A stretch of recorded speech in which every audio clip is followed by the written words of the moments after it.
Alright, just getting ready to do some work on my car, and I want to cover a couple of things first before I get started, and that is around safety.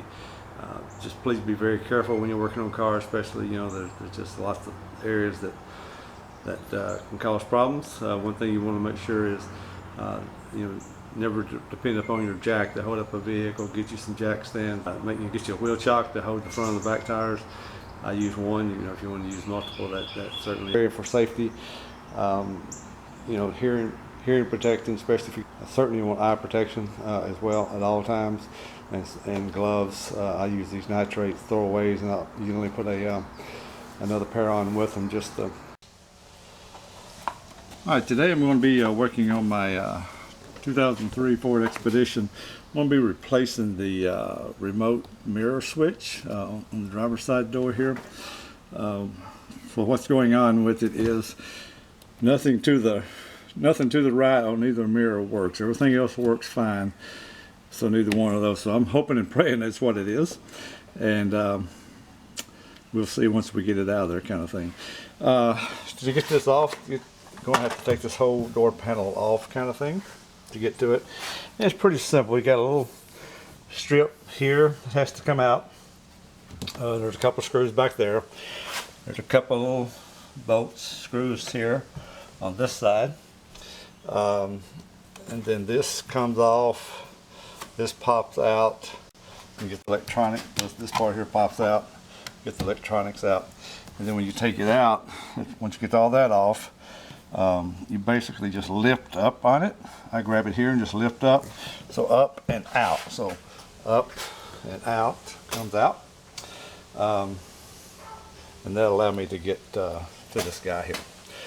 And then it goes back just like that. So I'll show you a little bit along the way here. And one thing I say, you know, if you don't have any of these little trim removal tools, little plastic pop-off tools, I would recommend you getting some of those before you start things like this. It sure makes it a lot easier. One of the screws I forgot to mention, I knew there was one more somewhere. It's actually here on the door side on the left. There's just a little Phillips screw right in there. It needs to come out as well before you pull this piece off. Alright, so these little bolts here, there's two of them. Like I said, one there and one over here. And they're just, see, they are a 7mm. So just little bitty guys. You may not even need your torque wrench. This guy here, trim piece, just comes off, and you got two little screws there. As you can see, I got two different kinds because I lost one. You got the little Torx thing is what you're probably going to find. I've been in here before and replaced the actuators on the door locks and all. And here's a little trim removal tool. They come in all kinds of, excuse me, in all kinds of different configurations, but they're perfect for getting a hold of these plastic kind of materials and prying them up. So, you know, you can also do it pretty nice, but it's just a whole lot more difficult to do, kind of thing. So we'll take that out. I believe there is a, can't remember if there's a screw back in behind there or not, but this thing here is going to pop off as well. All right, since I am not that comes really off, needing this, and well, I need to get screws, those two screws, and I don't remember, there may be one or two up here, I just can't call. If it is, I'll show you when I get in there. Otherwise, we'll get this out of here. All you got to do is just unplug all the connections back here, and don't worry about keeping up with them. They only go one way, so it's not like all of them are identical. And then get that out of your way, and then you can take this trim piece off. But what I'm after is up here, kind of thing. So I'm going to get to this without try to get to this without, I'm by myself, so it's kind of hard to do things one-handed. But so what I'm going to do is just lay the camera down. I'm going to unplug this guy.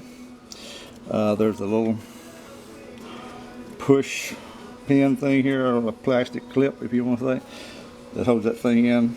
So I'll push that in, and then this part will actually come back out this direction, kind of thing. Show you quick. Hold on here a second. So this is the replacement. So as you can see, there's a little push pin thing, a little clip here at the top. that'll have to be pushed in, and on the side as well, so the top and side. Those will be pushed in, and then it'll slide back out, and then we'll put it right back together. Alright, got it all put back together, checked it out, works. That was my problem, was the switch. Now all I got to do is put my screws in down here, and the trim piece, I got to snap right back into place. This needs to go in first or out first, you know, so I mean out, excuse me, this comes off first, goes in last, because it has a little bit of a lip that sits here on top of this piece. The hardest part about getting this panel back in, make sure you get your door lock actuator or door lock piece in before. That's the hardest part about getting it fed back in. Once you get that, again, start the top. Get the top pieces, make sure everything's lined up at the bottom, and then push it down, kind of thing. So you can use this right here, the door grab, to do that. And that's all there is to it. It's a pretty simple job to replace the mirror switch. Same thing if you need to get in here to work on the your door lock actuators, which is a little bit more difficult to get to, but they're in here, and all your electrical and your window regulator is in there as well. So, all right, enjoy. Got any questions? Please let me know if you like it. I appreciate you liking the video, and maybe following me if you would like. I appreciate your time. Got any questions? Please post them, and I'll get back to you as quick as possible.